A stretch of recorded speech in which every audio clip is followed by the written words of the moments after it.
අද Hindi for Life channel එකේ මේ වීඩියෝ එකෙන් අපි ඔයගලන්ට ගේන්නේ අපි එදා කතා කරා masculine nouns ගැන. ඒ කියන්නේ පුරුෂ ලිංග නාමපද ගැන. දැන් අපි කතා කරන්නේ ස්ත්‍රී ලිංග නාමපද.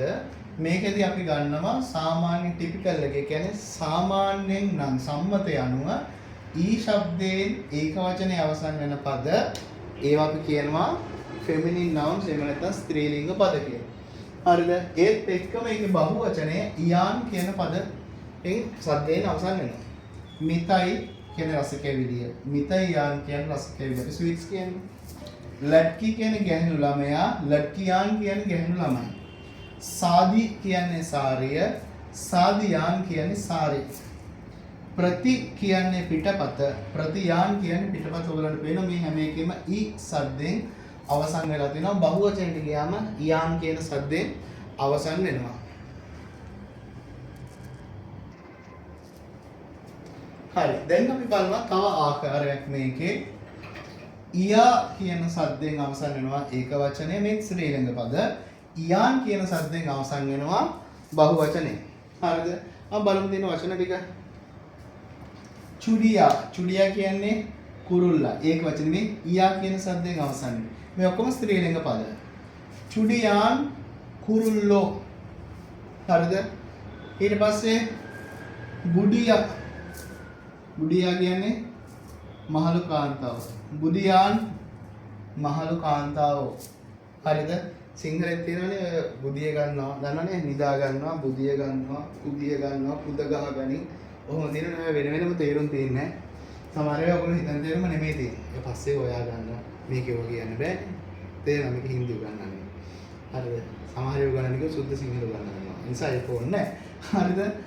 බුදියාන් මහලු කාන්තාව. බුදියා මහලු කාන්තාව, බුදියාන් මහලු කාන්තාවෝ. හරිද?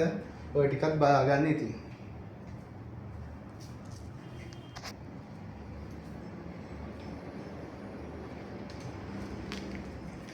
හරිය බලන්න මේකෙම තව ආකාරයක් තියෙනවා. හරිද? මේකෙදි වෙන්නේ ආ කියන ශබ්දය එනවා ඒක වචනයට, බහුවචනයට එනවා එල් කියන ශබ්දය අපි බලමු.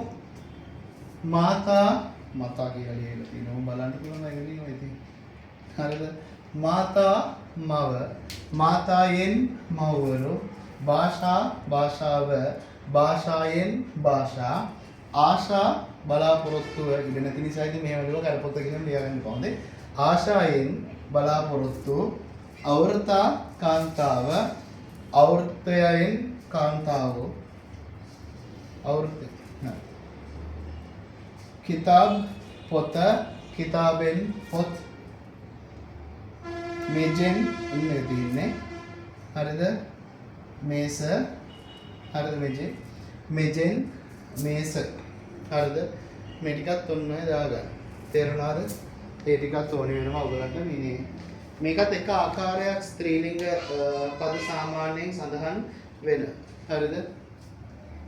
මාතා මව, මාතායෙන් මව්වරු, භාෂාව, භාෂායෙන් භාෂා, ආශා බලාපොරොත්තු, ආශායෙන් බලාපොරොත්තු, අවෘතා කාන්තාව, අවෘතෙන් කාන්තාවෝ, කිතාබ පොත, කිතාබෙන් පොත්, මේජ් මේසය, මේජෙන් මේස. ඔය ටිකක් දාගන්න. හරි. ඒත් එක්කම අපි තව කොටසක් තියෙනවා මේකේ ස්ත්‍රීලිංග නාම පදවල. ඒ තමයි තා සද්දෙන් අවසන් වෙන ස්ත්‍රීලිංග නාම පද තියෙනවා.